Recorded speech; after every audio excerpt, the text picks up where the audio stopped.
Hi, welcome back to my series of A Weary Traveller's Tales, tragicomic episodes from a Globetrotter's diary. This is a listening comprehension exercise, and every episode has 3 questions I'd like you to answer.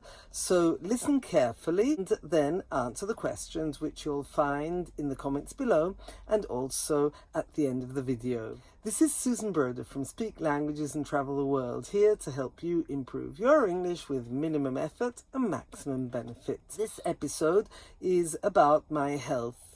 I was traveling in Peru and we traveled up to Puno, which is on Lake Titicaca, but on my way up in the train I evidently had a few health issues. I had really bad stomach cramps, and when I got to the top I also had a temperature. Therefore I went to a doctor who prescribed some antibiotics, but they were obviously not sufficient, and at a certain point I had such a high temperature I needed to be taken to hospital. They decided that it wasn't a good idea for me to go to a normal hospital because the conditions are probably not sufficiently good for us from Western Europe, and therefore they took me to the local private clinic, which is only for rich Peruvian ladies to be able to give birth to their children. In fact, it was a very nice, clean, spacious clinic with 2 rooms, except that there were no doctors and no medicines there. So when I arrived, I had to call a doctor who came from the center of town out to where the clinic was, and also the medicines had to be bought at the chemist in town and brought out. So it was a little bit complicated. There was also no real heating in the clinic and neither hot water, so having a shower was out of the question, and I had to stay fully dressed in bed to keep warm enough.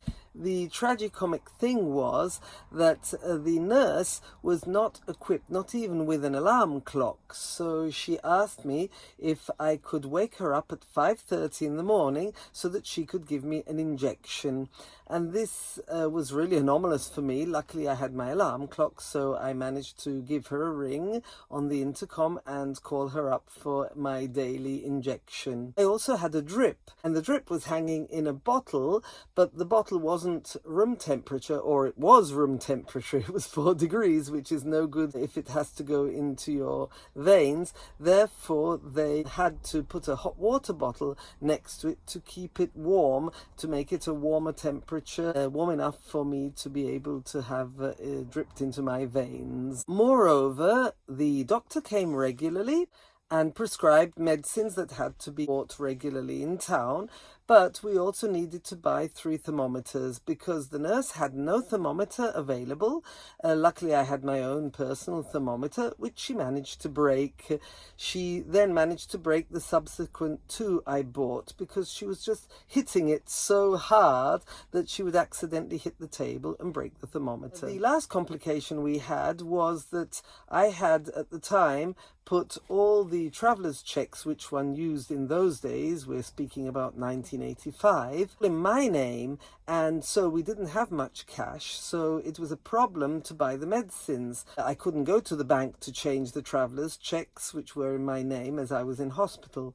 But luckily I had an insurance, and the insurance lady came. She paid for the medicines, which were in any case covered by the insurance, but normally I would have paid them and requested the money back. This was my tragicomic experience. Luckily it all ended well after 10 days plus convalescence. Now here are the 5 questions. Question number 1. What kind of clinic was it? Question number 2. What was the temperature in the clinic? Question number 3. How did I keep the drip warm enough so that the liquid wasn't cold when it entered my veins?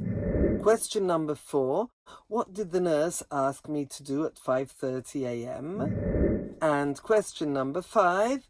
What did the nurse break 3 times? Okay, please write the answers to the questions below the video, and I look forward to seeing if you manage to understand everything. I hope you like this video. Please give it a thumbs up and press the notification bell so that you can be notified other times I upload a video, and don't forget to subscribe. and I'll see you in the next one. Bye!